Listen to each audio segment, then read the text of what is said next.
Hi, my name's Eddie Marsden-Jones. This is the first of a series of video blogs I'm doing for Fitness Zone in JLT in Dubai.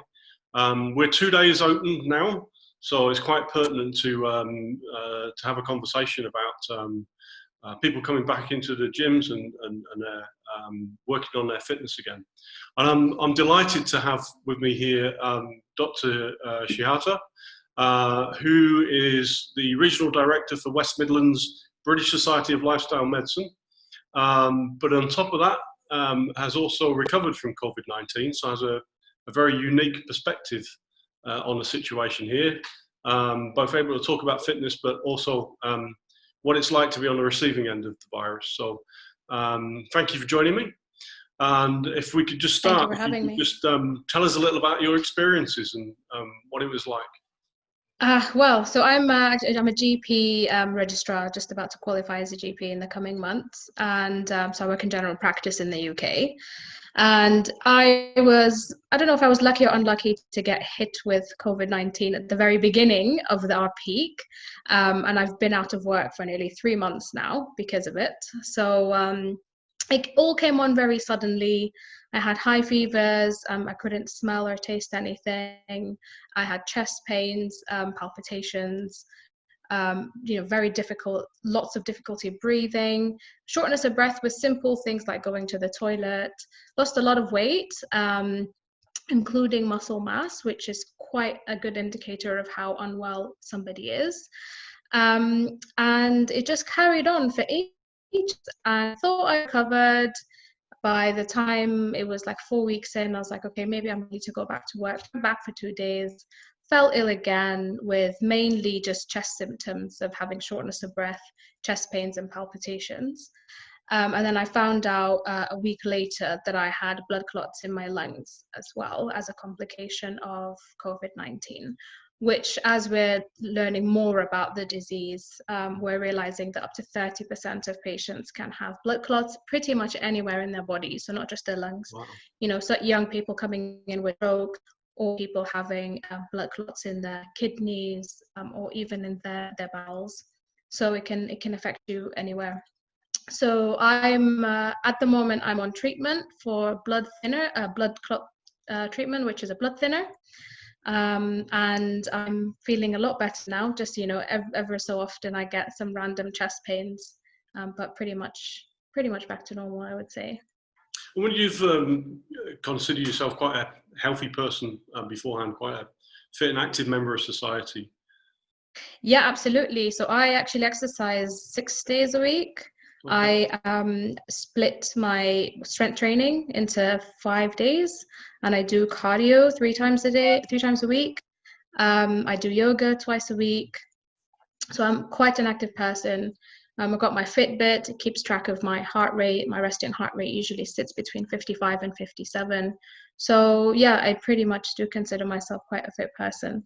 So how to have gotten it so severely and fallen ill with it, to end up with a bad complication as well of having blood clots in the lungs, is quite something for me. Just didn't expect it at all. And I'm young.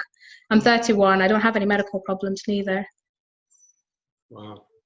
And you say you've lost a lot of muscle mass, and it's hit you quite hard. How long do you think it will take you to recover? I don't mean from the actual illness and the virus, but to recover the levels of fitness you had before you were actually struck down? Probably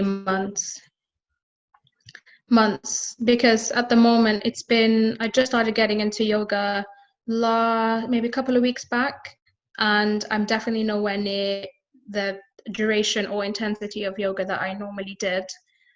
So it's going to be a bit of a while for me to get back into sort of weights and strength training and high intensity and cardio, the amount of exercise and the variety I used to do as well. It's probably going to be at least 3 to 6 months, I would say. Wow. And the virus seems to be able to strike people down and have complications across the patch, but there seems to be a lot of correlation between age and sex and certain medical conditions like diabetes and respiratory problems. How much do you think you can protect yourself or make yourself more resilient through fitness, even though the complications can strike anybody? So there's well, one side of it is there are things that you can't change, like your sex and your age. So with COVID-19, if you're a male and if you're older, usually over 50s, 60s, then you're at higher risk of developing a severe COVID-19 outcome or passing away. So these things, unfortunately, we can't change. But the things you can change are managing your, again, chronic diseases, and especially obesity. So I think a lot of the times people forget that obesity is actually a disease. It's a metabolic disease. It's a condition where it affects your whole body in many ways and actually results in complications, which are other diseases like, for example, cancer, strokes, cardiovascular problems, sleep apnea. So there's so many, arthritis, there's so many things that it can lead to. In terms of fitness, people definitely should think about being a bit more active. So when I talk about fitness, I don't just say, right, it's important to hit the gym, work out 5 times a week. It's not about just that. If you want to go to the gym and it's your thing, by all means, go there. It's a great environment to meet other like-minded people and learn a lot of tips and tricks that people might share. So my brother is actually a personal trainer in Dubai as well. When we have, our moments where we do some workouts, and I'll say, how do you know that? And he said, well, I used to go to the gym in Japan where he used to live, and he met this person who showed him this thing, and now it's like he's teaching other people. So you end up, becoming part of a really fantastic community. But if the gym isn't for you and you want to work out, working out at home, as we've seen, works quite well. We have online virtual classes from different gyms, and for example, the Body Coach running his free classes. But the other thing to think about as well is increasing our time, our active time. So less sedentary time and less downtime in terms of sitting on our couches, instead of getting your going to work in your car. You can cycle instead. Again, that's also good for the environment. So doing all these things, and taking the stairs instead of going on the elevator, all these things can actually increase people's fitness levels, not just by setting time aside to do a workout. But conversely, we've just come out of a lockdown situation, which has made all of those things quite harder. Exactly. And fitness can be a habit as well. It's interesting hearing you talk about doing yoga and the number of workouts you do a week and things. Which is something that I went through as well myself. I was an obese individual that managed to turn that around, and habit is a great bonus to fitness if you can get there. But I think one of the problems is we've lost it. An impact of the lockdown is you've lost all your habits and you have to regain them, and that's a very determined and proactive thing you have to now do to change that round. And if I could just explore one concept with you around the sort of positive and the proactivity you need to do is the fear factor around it now. So obesity always held a lot of health problems that can be improved through diet and exercise. And in a gym, weight loss is a tremendously positive thing because you can see the results and you can sort of celebrate them as you go, and it's very tangible. But I worry a little bit that the positivity is going to get replaced by fear if we don't kind of manage the response to COVID-19 properly.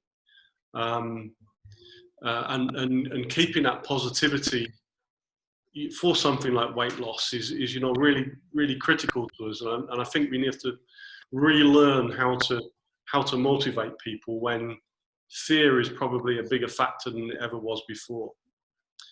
I don't know in your profession, but diabetes is another one where the complications were there anyway to drive people to exercise and diet. But now I worry that is an overwhelming fear that's driving rather than the positivity of the lifestyle changes, if you understand what I mean. So as a lifestyle medicine, what am I trying to ask? Do you perceive any risks about a fear-based approach as opposed to a positive proactivity? Absolutely. I think if you're fearful of something, we must remember that fear is not long term. Because it's happening now and it's very Mhm. intense and it's what we're living, we're more fearful of it. So when that fear goes away and you haven't actually instilled a habit, then you haven't got any motivation. So I would say you could be precautious, take your precautions when you're going to the gym. Make sure that you're not touching your face or your nose or your mouth, for example. That would be my advice to people starting out at the gym. Keeping the hand sanitizers around, the gym should be able to provide that, keeping their distance from people. But the most important thing to focus on should be why they're there, the motivation to be at the gym and to be healthy and fit.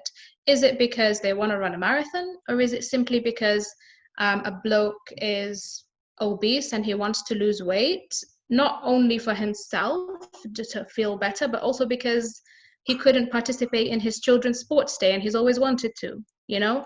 It just needs to be what motivates them, and they need to focus on that and put that in the forefront of their mind instead of focusing on being afraid. If we are afraid, we actually stop doing things. So they might be too afraid to come back into the, I don't know if that's been happening now, if they feel like they're quite high risk and they're going to go to the gym and get ill when they actually haven't reduced their risk yet by improving their lifestyle, then they're never going to start. That's a bad way to go about it, because you're just going to be stuck in your same place.